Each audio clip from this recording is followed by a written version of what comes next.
तिथं गर्दीतल्या लोकांना कळतच नाहीये की कोण अमेरिकन आहे, कोण तालिबानी आहे, कोण काय आहे. आणि अशा स्थितीमध्ये सुद्धा आपले भारताचे 400 जण इव्हॅक्युएट करण्यात आलेले, हे आश्चर्याचीच गोष्ट आहे. खूप आश्चर्य आहे. कारण विमानतळावरती विमान उतरवणं आणि त्याचं उड्डाण करणं ही अवघड गोष्ट झाली. रनवेवरती कधीच पब्लिक घुसत नाही किंवा घुसू दिलं जात नाही रनवेवरती. पण आम्ही बघितलंय की एसटी स्टँडवरती जशी अवस्था दिसली तशी काबूल एअरपोर्टची झालेली होती. त्याच्यामुळे आता 31 ऑगस्ट नंतर काय होणार, कारण तालिबाननी कठोर शब्दात सांगितलेलं आहे 31 ऑगस्ट अँड नो मोर, त्याच्या पुढे आम्ही जाऊ देणार नाही. युएसचं सारखं प्रेशर झालेलं आहे, थोडी एक्सटेंड करून मिळावी, थोडी एक्सटेंड करून मिळावी. म्हणजे एका जागतिक महासत्तेची कशी लखतरे निघाली बघा आंतरराष्ट्रीय पातळीवरती, की ज्यांच्या विरुद्ध वॉर अगेन्स्ट टेररिझम नावाची मोठी मुवमेंट त्यांनी सुरू केली 2001 ला, एवढे कोट्यावधी रुपये घातले, अशा त्या महासत्तेला नाक रगडायला लावतोय तालिबान की अजून 4 दिवस द्या, अजून 5 दिवस द्या, विनंती करायला लावतोय. जी अमेरिकेची जी पत आहे पूर्ण धुळीला मिळाल्यासारखं चित्र निर्माण झालं. मी म्हणत नाहीये की पत धुळीला मिळाली, पत धुळीला मिळणं आणि मिळाल्यासारखं वाटणं ह्याच्यात फरक आहे. चित्र उभं निर्माण झालं. त्यात पुढं काय होऊ शकेल, त्याच्यामुळे आजचं जे लेक्चर आहे पुन्हा गेल्या वेळच्या सारखं मी करणार. हे एकतर्फी होणार नाही. मी तुम्हाला काही विचारणार प्रश्न आणि चर्चा करणार आपण. त्या चर्चेतनं ऑटोमॅटिकली आपल्याला कळत जाणार आहे की पुढं काय होणार. कारण मलाही माहित नाही की पुढं काय होणार. हा सगळंच काय म्हणूया गेस वर्क आहे. तर अमेरिकेच्या पुढे पर्याय काय काय असतील असं वाटतं तुम्हाला? की समजा आता तालिबाननी क्लिअर कट सांगितलं की 31 ऑगस्टची डेट वाढवून मिळणार नाही. जे काही इव्हॅक्युएशन करायचं ते आता एवढ्या आठवड्याभरात करून घ्या. मग अमेरिकेच्या पुढे पर्याय काय असेल? काही भागामध्ये तालिबानी विरोधात लढाई सुरू आहे. करेक्ट. पंजशीर बरोबर आहे. उपराष्ट्रपती पण ऑलरेडी आहेत तिथे. करेक्ट. तो भाग तालिबानी कधी जिंकलेला नाही. एक्झॅक्टली करेक्ट आहे. साधारणपणे पूर्वोत्तर असा तो भाग आहे अफगाणिस्तानचा. त्याला पंजशीर एरिया म्हणतात. हिकमतयार म्हणून पूर्वी ते गुलबुद्दीन का काहीतरी नाव होतं त्यांचं, हिकमतयार. आणि आता त्यांचा मुलगा आहे तो खूप मोठ्या प्रमाणात ऍक्टिव्हली काम करतोय. पंजशीर मध्ये वॉरलॉर्ड्सचाच तो एरिया आहे. वॉरलॉर्ड्स म्हणजे काय तर सरदार, टोळी असल्यासारखे टोळी प्रमुख आहेत. 5 महत्वाचे टोळी प्रमुख आहेत पंजशीर मध्ये. आणि तात्पुरतं त्यांनी एक त्याला नॉर्दर्न अलायन्स वगैरे म्हटलं जातं. त्यांना कंट्रोल करणं अतिशय अवघड गोष्ट आहे की ते ना अमेरिकेला जमलं ना रशियाला जमलं, तालिबानलाही जमणं अवघडच आहे. त्याच्यामुळे पंजशीरावरती अजून कंट्रोल तालिबानचा नाहीये. आता मोहीम उघडली आहे म्हणतात. तालिबान सुद्धा तिथनं पण तालिबान सुद्धा आता परत सांगायला राष्ट्राध्यक्ष यांनी तुम्ही या आपण करू असं म्हणते. ते वाटाघाटी करणार. ते वाटाघाटी करतील. वाटाघाटी करता करता युद्ध मोहीम चालवायची. दोन्ही पातळ्यांवरती काय काय करतील ते. युरोपियन युनियननी त्या डायरेक्ट सांगितलं लोकांना आश्रय द्या. रशिया तर डायरेक्ट सांगितलंय ह्यांच्या नादी लागू नका, आपण दहशतवादी नकोच म्हणलेले आहेत. ऑस्ट्रिया तर म्हटलं आम्ही 44,000 लोकांना घेतले, आता एक पण नको. काही घडामोडी खूप स्पीडली होत आहेत ते. करेक्ट. इव्हन टर्की सुद्धा म्हटलं. टर्कीने सांगितलं आम्ही नाही कोणाला येऊ देणार. इजिप्तनी आता गंमत आहे, इजिप्तची बॉर्डर तर बिलकुल लागत नाहीये. पण इजिप्तनी गाझा स्ट्रीपच्या सोबत त्यांची काहीतरी एक आहे बॉर्डर, ती सील करून टाकली. आणि त्याचं कारण नाही, स्पष्टीकरण नाही दिलं. ते म्हणले काही सुरक्षा कारणांच्यासाठी आम्ही आमची बॉर्डर सील करतो. म्हणजे त्यांचा अंदाज काय असू शकेल की बाबा हे लोक खुसकीच्या मार्गाने, जमिनी मार्गाने जर का बॉर्डर क्रॉस करत करत करत जर का आले तर किती काळजी घेतात बघा लोक. जरा घुसू देत नाही स्वतःच्या देशात. युरोपियन युनियन का बरं पाठीशी घालावं? निर्वासितांना घ्या.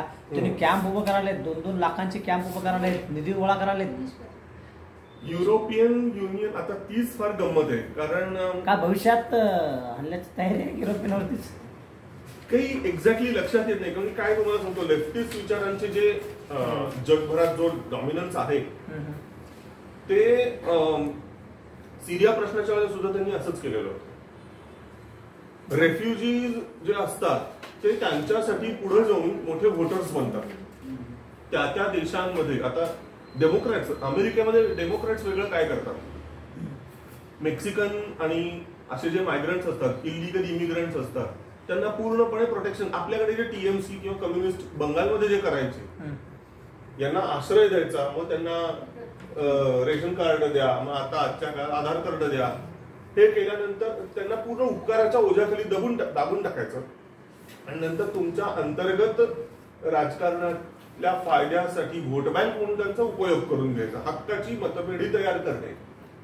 ह्यासाठी डाव्या विचाराच्या पक्षांना त्यांचा उपयोग होतो इमिग्रंट्सचा.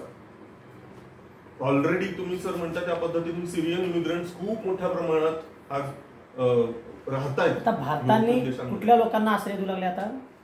फक्त अफगाणिस्तान मधल्या सिलेक्टिव्ह लोकांना, एक तर तिथले हिंदू आणि शीख आणि काही ठराविक अफगाणींना सुद्धा.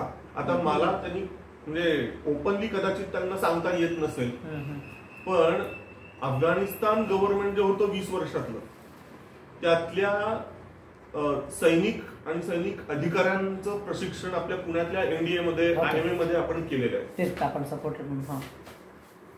त्यामुळे आपली गेल्या 20 वर्षामध्ये फक्त आर्थिक इन्व्हेस्टमेंट तिथं नाहीये, मानवी गुंतवणूक सुद्धा आपली आहे. त्याच्यामुळे ते अशा काही ठराविक लोकांना, मी जसं तुम्हाला मगाशी म्हणलं की ज्यांच्याविषयी आपल्याला सांगता येत नाही, बोलता येत नाही, त्यांना फक्त ते नाव देतील. काही अफगाणी लोकांना सुद्धा आम्ही इन्क्लूड करत आहोत. ते हिंदूही नाहीये, ते शीखही नाहीये, ते आहेत मुस्लिम. पण असं कसं ओपनली सांगणार की बाबा ते आमचे गुप्तहेर होते, ते आमचे अजून आमचे महत्वाचे ते ऍसेट होते, ह्युमन ऍसेट होते, सांगता नाही येणार.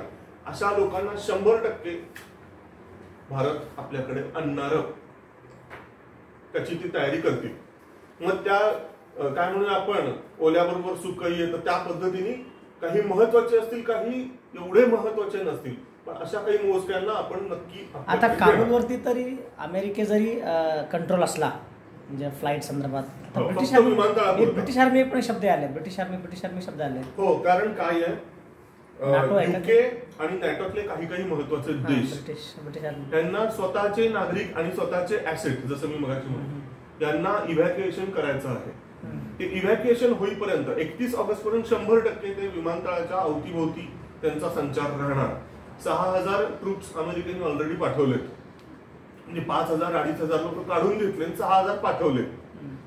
पण ते 5500-6000 जे आधी होते ते विखुरलेले होते अफगाणिस्तानभर.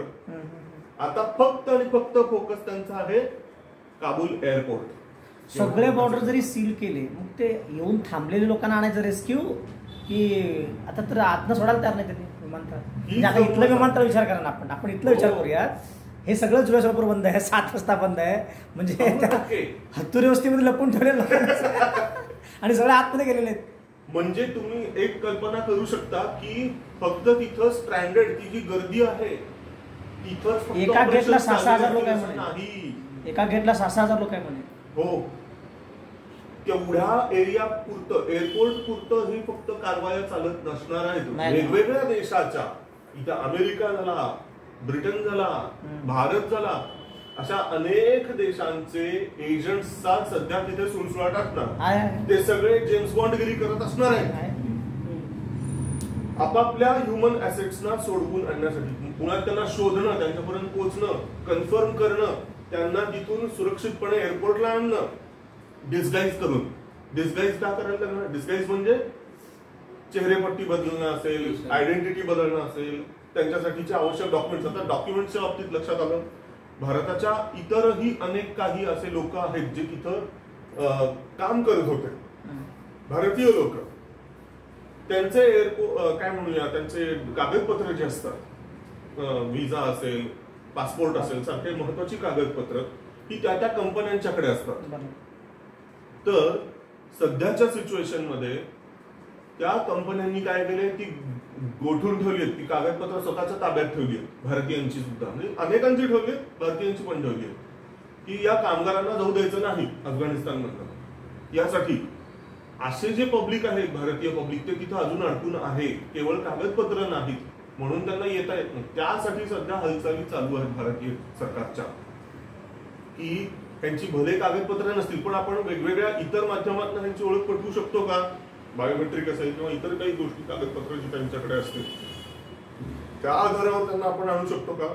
हे करायचं तर गर्दी भेदून, एअरपोर्टवरची गर्दी भेदून आपल्या एजंट्सना म्हणा, काही अधिकाऱ्यांना म्हणा, त्यांना मूळ म्हणजे उर्वरित काबूलमध्ये उतरणं भाग आहे. आणि त्यासाठी एक उपयोग आपल्याला काय करून घेते, भारताला काय करून घेतात, रशियाचा उपयोग करून घेतात. एकतर तालिबानशी आपला संपूर्ण तालिबानशी जरी आपला कनेक्ट नसला तरी काही गट आहेत, काही अंश आहेत तालिबानमधला असा की ज्यांच्याशी आपण कम्युनिकेट करू शकतो. चर्चाची दारं आपण चालू ठेवलेली आहेत. भले की पाकिस्तान एवढा जबरदस्त इन्फ्लुएन्स आज तालिबानवर भारताचा नसेल, मी मान्य करतो, पण एक छोटी चिंचोळी पट्टी अजून ठेवलेली आहे आपण तालिबानच्या सोबत कम्युनिकेशनची. आणि त्याचाही इफेक्ट जर होणार नसेल तर रशियाचा आपल्याला उपयोग होऊ शकतो. कारण रशिया, चीन आणि पाकिस्तान हे त्रिकूट आज सध्या तयार झालेलं आहे, जे तालिबानच्या वरती एक वेगळा इम्पॅक्ट, इन्फ्लुएन्स निर्माण करत आहे. रशियाने ऑलरेडी सांगितलं की आम्हाला अफगाणी अतिरेकी नकोच म्हणून. हो, ते चीनला पण नकोय, स्वतःच्या हद्दीत नकोय. ते काय करणार, तालिबानचा वापर प्रत्येकाला करायचा आहे, की एखादा टूल असावं, एखादं मशीन असावं, असा प्रत्येकाला तालिबान हवाय. आणि त्याचा वापर करून घेणं कुठे, अफगाणिस्तानाच्या अंतर्गत. पण स्वतःच्या घरात त्यांना नकोय तालिबान, स्वाभाविकपणे. तर रशिया जे काही करतोय असं वाटू शकतं, अरे मित्रांनी पाठीत खंजीर खुपसला भारताच्या, असं वाटू शकतं. पण कसं आहे, कायम कोणी मित्र नसतात, कायम कोणी शत्रू नसतात, प्रत्येक जण आपापले इंटरेस्ट बघतो. तशा पद्धतीने आज रशिया तिकडं त्यांना मदत करतो तालिबानला किंवा त्यांना इन्फ्लुएन्स करतो, करू दे. उलट त्याच रशियाचा उपयोग करून आपले जे अडकलेले बांधव आहेत अफगाणिस्तानमध्ये त्यांना आपण सोडवून घेऊ शकतो. हे एक. आता मोठा प्रश्न की बाबा ठीक आहे, त्या लोकांना इव्हॅक्युएशन करण्याच्या विषयी 2 ते 3 वेगवेगळे पर्याय असू शकतात प्रत्येक देशाकडे. अमेरिका असेल, इंग्लंड असेल, भारत असेल. एक म्हणजे एकूण एक व्यक्तीला, अडकलेल्या व्यक्तीला सोडवून घेता आलेलं आहे, अतिशय आदर्श सिच्युएशन. दुसरी सिच्युएशन अशी असेल की काही लोकांना सोडवून घेतलंय, काही लोक अडकले आणि चर्चा वाटाघाटी करून नंतर कालांतराने एक एक करत मिळत गेले. म्हणजे तालिबाननी सुद्धा थोडस नंतर घेतलंय, अमेरिकेने किंवा अमेरिकेच्या मित्र राष्ट्रांनी सुद्धा थोडस त्यांच्याशी चर्चा वाटाघाटी करत, भले 21 ऑगस्टची जरी डेडलाईन झाली तरी थोडं चर्चा वाटाघाटी, निगोसिएशन होऊन टप्प्याटप्प्याने नंतर यायला लागले. आणि एक पॉइंट असा आला की इव्हॅक्युएशनची आता गरज नाही उरलेली, म्हणजे याच्यामध्ये कुठे संघर्ष नाही येणार या दुसऱ्या पद्धतीमध्ये सुद्धा. तिसरी मात्र आहे ज्याच्यात थोडंसं खून करावा होण्याची शक्यता आहे, की तालिबान सुद्धा नंतर घ्यायला तयार नाही. 31 ऑगस्ट नाही म्हणजे नाही, तेवढं डेडलाईन लास्ट तशा. आणि त्या तारखेपर्यंत जर का सगळं इव्हॅक्युएशन जर झालं नाही अमेरिका आणि मित्र राष्ट्रांचं, तर मग तिथे असलेल्या लोकांना जी तिथली रियालिटी आहे, जे अडकले ते अडकले, अशी कंडिशन होऊ शकते. मग त्यामध्ये तालिबाननी जर का कडकच भूमिका घेतली तर या सगळ्यांनाच ते छळछावणी म्हणा, जुलूम म्हणा, व्हॉटेवर, तालिबानचे टॉर्चर म्हणजे तुम्हाला माहिती आहे ते होऊ शकतं. त्याच्यामुळे सर्वच पॉसिबिलिटीज तिथे आहेत. तर आता आपण तात्पुरतं ठीक आहे, आता इव्हॅक्युएशनच्या बाबतीत काय काय होऊ शकतं, एनिथिंग इज पॉसिबल. आणि आता काहीच प्रेडिक्ट नाही करतात, काही अंदाजच नाही वाटतात आपल्याला. मग ते इव्हॅक्युएशन हा एक छोटा पार्ट झाला, सोडवून आणणं लोकांना हा छोटा पार्ट झाला. आता मोठे प्रश्न की ह्याचे राजकीय पडसाद काय काय होऊ शकतात, परिणाम काय काय होऊ शकतात असं. कारण आता समीकरण बदलणार ना, ज्या वेळेला सत्तांतर होतं कुठंही, गल्लीपासून दिल्लीपर्यंत जगभरामध्ये जेव्हा एकाची सत्ता जाते दुसऱ्याची सत्ता येते, त्याला काही समीकरणं चेंज होतात, बरोबर? मग ती आताची नवीन समीकरणं काय असतील असं वाटतंय? अफगाणिस्तानच्या या सत्ता बदलामुळे, अफगाणिस्तानमध्ये तालिबाननी पक्क बसण्यामुळे त्याचे इतर देशांवरती काय परिणाम होईल? पाकिस्तानवर काय परिणाम होईल? पाकिस्तान भारत यांच्या संबंधावर काय परिणाम होईल? अमेरिका, चीन, रशिया ह्या सगळ्यांच्या संदर्भामध्ये काय परिणाम होईल असं वाटतं? का काहीच परिणाम होणार नाही, जे जसं आहे सध्या कॅम्प्स ते तसेच चालू राहतील? नाही, अमेरिका पण युद्धाची तयारी करेल. अच्छा, म्हणजे अमेरिकेच्या पुढे युद्ध हा एक ऑप्शन असू शकतो. काय शेवट करताना चला शेवट आहे ना, हानच बाहेर पडून म्हणजे गेलेली पद, ढासळलेली पद आहे ती पुन्हा मिळवणे यासाठी. अफगाणिस्तान उत्तर कोरिया होऊ शकतं. काय काय? अफगाणिस्तान उत्तर कोरिया होऊ शकतं. हा, म्हणजे उत्तर कोरिया म्हणजे जसं तिथे किम जोंग इल तो जो आहे सणकी तानाशाह, तसा इथे कोणतरी सणकी मनुष्य बसलाय सत्तेत तालिबानचा, आणि चीन त्याचा वापर करून घेतोय, असं होऊ शकतं. आणखीन एक मला शक्यता अशी वाटते, कारण हे कसं आहे, तुम्ही तर्क लढवावे, अंदाज करावे तेवढे थोडे, कितकं डायनामिक आहे आता. अफगाणिस्तानची फाळणी पण होऊ शकते. पंजशीर आणि जो उत्तरेकडचा जो भाग आहे अफगाणिस्तानचा, तो भले ही संबंध अफगाणिस्तानचा जर विचार केला तुमच्या मॅप्सवरती तुम्हाला लक्षात येईल, भले 10% ते 20% एरिया असेल फक्त, पण तो जर का स्वतंत्र राहिला आणि त्याला इंटरनॅशनल रेकग्निशन समजा जर का दिलं, एक देश म्हणून त्याला जर मान्यता दिली, तर काय होईल? तर अफगाणिस्तानची फाळणी होईल. त्या परिस्थितीमध्ये एक नवीन देश उदयाला येईल. तालिबान शासित अफगाणिस्तान हा दक्षिण आणि पश्चिम साईडला त्याचा डॉमिनन्स असेल 60% ते 70% भूभागावरती, आणि उत्तर आणि पूर्वेकडचा जो एक पॅच आहे छोटासा, जिथे 4 ते 5 वेगवेगळी राष्ट्रांची तोंड येऊन मिळतात. एकीकडे अमेरिका काय चीनचा पॅच येतो, वरून कझाकस्तान का किर्गिस्तान का काहीतरी, ताजिकिस्तान त्यांचा काहीतरी पॅच येतो. हा, तुर्की तिकडे राहतो पूर्ण, तो तुमच्या टर्की इथे येतो, टर्की इथे. हे तुर्कमेनिस्तान जो आहे तो टच होतो अफगाणिस्तान, तुर्कमेनिस्तान, उझबेकिस्तान आणि इथं एक हा आहे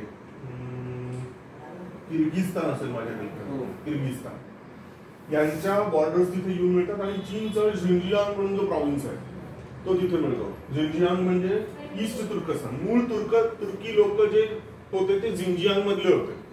ते झिंजियांग हे चायनीज नाव आहे. मुळात होतं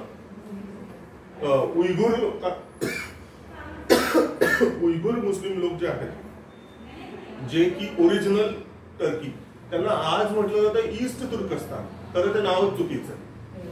उलट आजचा जो टर्की आहे इस्तंबूल मधला, ते पूर्वी होतं कॉन्स्टॅन्टिनोपल, ईस्टर्न रोमन एम्पायर म्हटलं जायचं त्याला. खरं म्हणजे वेस्टर्न टर्की म्हणायला पाहिजे, वेस्ट तुर्कस्तान म्हणायला पाहिजे. पण ते जसं खाली लोक वर पाय म्हणतात तसं झालं की ओरिजिनल जे आहे टर्किश वंशाचं निवासस्थान जे होतं ते म्हणजे झिंजियांग, त्याला आज ईस्टर्न तुर्कस्तान या नावाने ओळखलं जातं. झिंजियांग म्हटलं जातं चायनाकडनं, तिथल्या उयगुर लोकांच्याकडनं उयगुरस्तान म्हणता येतं, अनेक त्याची नाव आहेत. तर आता पुढे काय होणार असं तुम्हाला वाटतं? सर म्हणाले त्या पद्धतीने अमेरिका पुन्हा युद्ध करणार का अफगाणिस्तानमध्ये? का करणार नाही? अफगाणिस्तान तालिबानला पेलवणार का? तिथं त्यांना स्थान पक्क करता येणार का? का त्याची यादवी चालू राहणार जसं पंजशीर आणि हे? पुढे काय काय होईल? तुमच्या मनातल्या शक्यता तुम्हाला काय दिसतं? तालिबानकडे न्यूक्लिअर वेपनचा ऍक्सेस असेल तर अमेरिका 100% जाणार नाही युद्धासाठी. जरी हाती बाजू असली तरी न्यूक्लिअर वेपन्समुळे दोन्हीकडे घात होतो. त्यामुळं अमेरिका रिस्क घेणार नाही जर तालिबानकडे न्यूक्लिअर ऍक्सेस असेल तर. वाया पाकिस्तानचे त्यांना शक्य करता येऊ शकतं. वाया चीन सुद्धा शक्य आहे. चीन थोडं रिस्क मला वाटतं कमी आहे. चीन नाही तेवढा देणार त्यांना, पण व्हाया पाकिस्तान हे नक्की मिळू शकतं. पाकिस्तानकडे जसं बघायला गेलं तसं टॅक्टिकल न्यूक्लिअर वेपन्स बरोबर with very low Range Rover 80 to 100 kilometre. बरोबर. सो त्याचा धोका नाही आहे सध्या तरी, पण अवश्य अमेरिका विचार करेल न्यूक्लिअर वेपन्स. डर्टी बॉम्ब्स पण म्हणतात, म्हणजे काय न्यूक्लिअर वेस्ट पासून तयार झालेले जे बॉम्ब्स असतात ते लो रिस्क असतात, कमी क्षमतेचे असतात, पण ते सुद्धा रेडिओ उत्सर्ग करणारे असतात. त्याच्याने कमी विध्वंस होतो, पण होतो विध्वंस. आणि शीतयुद्ध चालू होईल कारण आता आधीसारखी परिस्थिती नाही आहे. म्हणजे आता एखादं युद्ध जरी झालं तर पूर्ण जग नष्ट होऊ शकतं. त्याच्यामुळे युद्धाबद्दल फक्त गोष्टी होतील मोठ्या मोठ्या. शीतयुद्ध पण पुण्यामध्ये होईल, कारण पूर्वीच्या शीतयुद्धामध्ये अमेरिका विरुद्ध रशिया, काय सोव्हिएत रशिया असं होतं. मग आता कोण असतील शीतयुद्धामध्ये महत्वाचे प्लेयर्स? चायना असेल. माझा दावा असा आहे की अमेरिका आणि चीन यांच्यात शीतयुद्ध ऑलरेडी चालू आहे. We are going through cold war. Trade war त्यांचा सुरूच आहे. अगदी असं म्हणूया की ओबामा रेजिमच्या काळापासूनच त्या ट्रेड वॉर काय म्हणूया कोल्ड वॉर 2, कोल्ड वॉर 2.0 म्हणा त्याला, किंवा कोल्ड वॉर पार्ट 2 म्हणा, काही म्हणा त्याला, दुसरं शीतयुद्ध. ते दुसरं शीतयुद्ध हे चीन वर्सेस अमेरिका असं माझ्या कल्पनेप्रमाणे किमान 10 वर्षापासून आपण त्या फेज मध्ये आहोत. कधी ते ऍग्रिवेट होतं, कधी मिनिमाइज होतं, कधी इंटेन्सिटी वाढतीये, कधी कमी होतीये, कधी ट्रेडवॉरच्या रूपात येतं ते, कधी कोविडच्या मागे हात नक्की कुणाचा ह्याच्यावरनं ते येतं. विविध पातळ्यांवरती, कधी तैवान प्रश्नावरनं त्यांच्यातले संबंध ताणले जातात, विविध विषयांवरनं हे होत आहे. ते G7 वगैरे सारख्या समिट्स मध्ये सुद्धा त्यांच्यातले विवाद बघायला मिळतात. तुमचे कार्बन काय म्हणतात त्याला, कार्बन उत्सर्जनच्या संदर्भातनं सुद्धा त्यांचे जे काही जगभरातल्या ज्या मीटिंग्स होतात, ग्लोबल मीटिंग्स, त्याच्यात सुद्धा त्यांच्यातली उभी रिफ्ट तुम्हाला दिसते. तर ते शीतयुद्ध आहे, ते शीतयुद्ध आणखीन कदाचित त्याची इंटेन्सिटी वाढू शकेल आताच्या अफगाणिस्तान विषयाच्या बाबतीत. अजून काय होऊ शकेल असं वाटतं? अजून एक अंदाज असेल की अमेरिका 100% उदासीन राहायचा प्रयत्न करेल. हेही होऊ शकतं. 100% उदासीन का? त्याचं सगळ्यात महत्वाचं रिझन म्हणजे मागच्या 10 वर्षामध्ये अमेरिकेला तालिबानचा चटका बसला. बरोबर. आणि अमेरिकेला हे कळलंय की तालिबान हा असा कुत्रा आहे ज्याला धरलं तर चावतंय आणि सोडलं तर पळतंय. बरोबर. मग अमेरिकेच्या विरुद्ध राष्ट्र तालिबान सोबत एकत्र येऊन त्यांनाही असा अनुभव येण्याची वाट अमेरिका बघू शकते. आणि जेव्हा त्याचा विरुद्ध राष्ट्र तालिबानच्या सानिध्यातून कमकुवत होईल तेव्हा तो एकच घणाघाती हल्ला करणार आणि दोघांना खतम करणार. बरोबर. हे आता बरोबर बुल्सआय लागलेली आहे गोळी. माझ्या आजच्या लेक्चरचा बेस हाच आहे. मी एक लेख किती 20 तारखेला, म्हणजे या सगळ्या उलथापालथ चालू होती त्याच वेळेला एक लेख लिहिला. कारण माझे काही मित्र होते, त्यांचं म्हणणं होतं की तुला काय वाटतं, तू आम्हाला सांग रे. मग प्रत्येकाला तोंडी सांगत बसताना मला शेवटी कंटाळा यायला लागला, म्हणून मग एक लेख बनवला. आणि त्याचा बेस मी हाच ठेवलेला आहे. कारण काय, एकाच वेळेला तुम्ही जर इतर काही युट्यूब वगैरे जर का बघायला लागला, इव्हन गेल्या लेक्चरच्या वेळेला पण मी त्याचा